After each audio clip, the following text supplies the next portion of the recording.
আচ্ছা, সবসময় তো বিভিন্ন রান্নার রেসিপিগুলোই আপনাদের সামনে তুলে ধরি, কিন্তু রান্নার পিছনের যে একটা গল্প থাকে সেটা তো কখনোই শেয়ার করা হয় না। তো সবগুলো না হলেও কিছুটা হলেও শেয়ার করার চেষ্টা করেছি। আশা করি ভালোবাসা দিয়ে পুরো ভিডিওটা দেখবেন। যেহেতু কুকিং ভিডিওগুলো শ্যুট করা হয়, তাই জন্য রান্নাঘরটা আমার সবসময় ক্লিন রাখতে হয় আর পরিষ্কার পরিচ্ছন্ন সর্বদাই রাখতে হয়। তো তার জন্য আমি কিছু ফুলের টব নিয়েছি, যেগুলো রাখলে ভিডিওতে খুব সুন্দর দেখা যায়। যেহেতু আজকে একটা রান্নার শ্যুট করব, সেজন্য সব কিছু গুছানোর জন্য সকাল সকাল উঠে পড়েছি। আর যেদিন শ্যুট করতে হয় সেদিন একদম সব কিছু আগে থেকে ক্লিন করে নিতে হয়। তো আমি এদিকে সব কিছু গুছগাছ করছি যে কিভাবে কোনটা কোন দিকে রাখবো বা কি করব।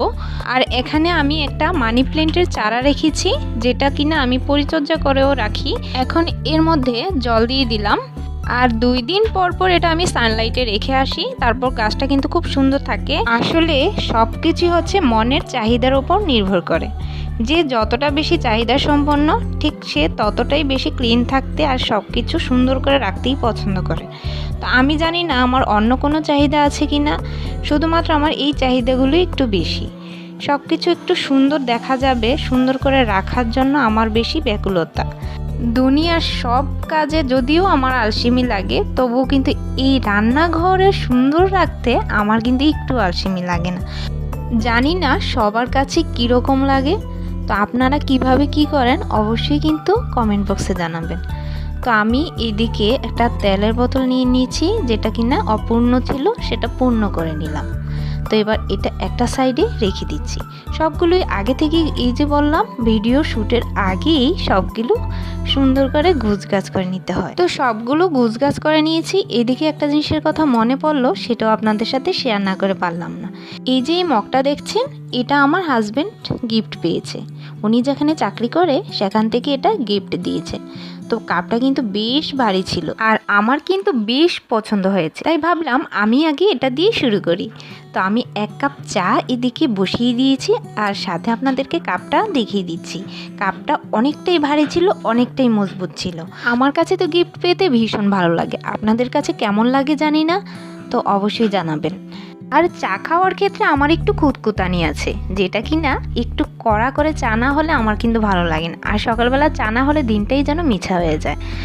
যাই হোক, গরম গরম চা ঢেলে নিচ্ছি নতুন কাপে। গিফট পাওয়া কাপে চা খেতে কিন্তু ভীষণ মজার।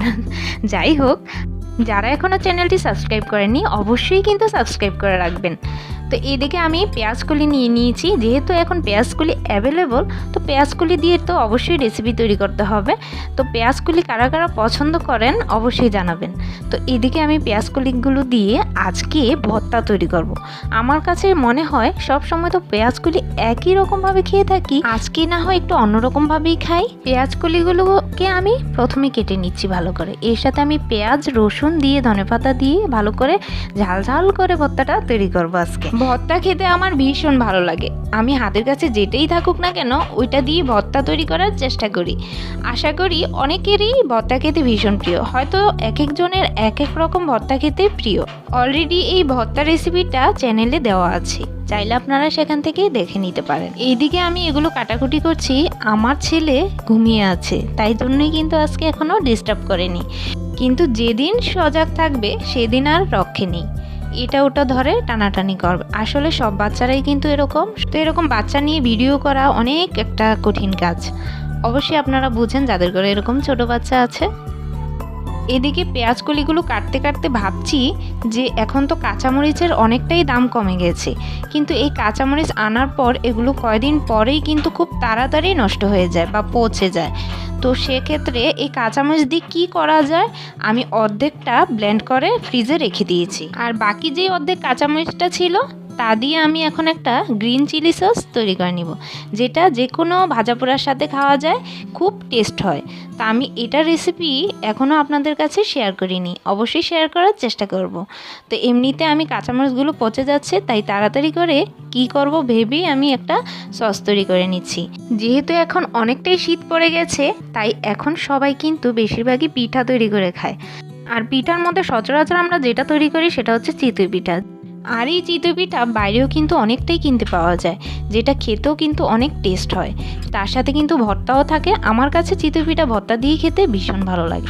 তো এদিকে আমি যে রান্নার ভিডিওগুলো আপলোড করি তার মধ্যে যে সরঞ্জামগুলো ব্যবহার করে থাকি সেটাই আপনাদের সাথে একটু শেয়ার করছি। প্রথমে যেটা দেখাচ্ছি এটা হচ্ছে ভাজা পোড়া উঠানোর জন্য, সাথে দেখাচ্ছি ছুরি বা চাকু, যেটা তরকারি কাটার জন্য মাস্ট বি লাগবে।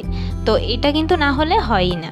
তো এদিকে আমি আরও কিছু সরঞ্জাম সাথে রেখেছি, সেগুলোও দেখাচ্ছি। এগুলো আমার রান্নার কাজে সবসময় ব্যবহার করা হয়ে থাকে।